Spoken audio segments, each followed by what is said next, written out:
So కొత్తగా వచ్చిన వాళ్ళు కొంచెం మనం ఎట్లా అక్కడ పని అనేది ఎంత అర్జెంట్ ఉన్నా వదులుకొని వచ్చినాం. ఈయన ఊకే ఫోన్ చేస్తుండు, ఊకే రమ్మంటుండు, ఎందుకో ఏందో అని తెలుసుకొని వచ్చినాం. సో బయట చాలా కంపెనీలు చూసినాం మనం ఆల్రెడీ. గల్లీలల్లో ఆటో పెట్టుకొని 2000 కట్టండి, ఇంట్లోకి ప్రొడక్ట్ వస్తాయి లేకపోతే ఇంకోటి వస్తాయి అంటే దానికి ఎవరో కూడా తెలియకుండా కట్టేసినాం. కానీ ఇక్కడ ఏం కట్టేది లేదు. నేను కూడా స్టార్టింగ్ ఇప్పుడు కొత్తగా వచ్చిన వాళ్ళ మైండ్ సెట్ ఎట్లుంటుందంటే ఎంత కట్టాలనో, ఏం కట్టాలనో, ఏం చేస్తారో ఏంటన్నా అనేది ఉంటుంది. సో నేను కూడా ఒక పెయింటింగ్ కాంట్రాక్టర్ని యాచారం నుంచి వచ్చిన, నా దగ్గర ఒక 20 మెంబర్స్ వర్క్ చేస్తారు. సో ఫైనాన్షియల్గా ఎటువంటి ప్రాబ్లం లేదు.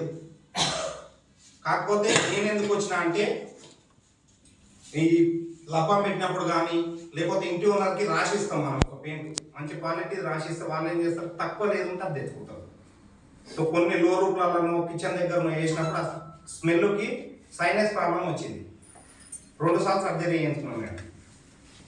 2 సార్లు సర్జరీ చేయించుకున్నాం, 3వ సారి కూడా ప్రిపేర్ అయినాం. సో నా ప్రాబ్లం వేరే సార్ ఒక ఇంటి ఓనర్ పెయింట్ చేస్తుంటే ఆయన గమనించి సో ఇట్లా సప్లిమెంట్స్ ఉంటాయి, వాడు డాక్టర్ దగ్గరికి వెళ్ళడం వల్ల ఇప్పుడు ఎంతో తాత్కాలికంగా తగ్గుతుంది, మళ్ళీ 2 డేస్ అయినాక మళ్ళీ రమ్మంటాడు. సో ఫస్ట్ ఇంజెక్షన్ ఇస్తాడు, తర్వాత సెలైన్ పెడతాడు, తర్వాత టెస్ట్లకు రాస్తాడు. ఇది కామన్గా జరిగేదే. మన దగ్గరనే ఫుడ్ సప్లిమెంట్స్ నీ బాడీకి ఏదైతే విటమిన్స్ మినరల్స్ అందుతలేవో అవి అందడానికి ఉంటుంది.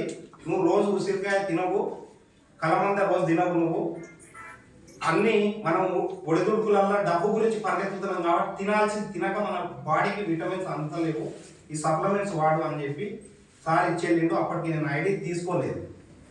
సో ఎందుకంటే నాకు శనివారం రోజు 50,000, 20,000, 50,000 పడతాయి కాబట్టి ఈ ఓటీపీ ఎక్కడ చెప్తే నాకు డబ్బులు సార్ అకౌంట్లో పోతాయి అనే భ్రమలు ఉండేది. సో సార్ ఏం చేస్తుందంటే సార్ ఐడిలోనే నాకు పర్చేజ్ చేసి తీసుకొచ్చి ఇస్తుంది. 9 నెలల తర్వాత సార్ ఏం చెప్పిందంటే 4 నుంచి 5 నెలలు వాడండి, తగ్గుతుంది, తర్వాత మీరు కంటిన్యూ చేద్దురు, మీకేమన్నా నచ్చితే బిజినెస్ చేద్దురు అని చెప్పిండు. నాకు బిజినెస్ అయితే ఏమొద్దు, తగ్గితే చాలు అని చెప్పిన. నాకు తగ్గింది 9 మంత్స్ తర్వాత నాకు తగ్గింది.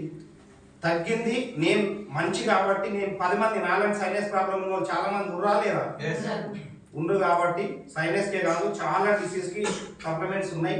చాలా మందికి చెప్పాలనే ఉద్దేశంలో వస్తూ 1.5 year అయింది నేను స్టార్ట్ చేసి. సో నా ఫస్ట్ చెక్ నేను కొన్నప్పుడు 139 రూపీస్, నా హైయెస్ట్ చెక్ 22,018 రూపాయలు, డిసెంబర్కి 1 lakh.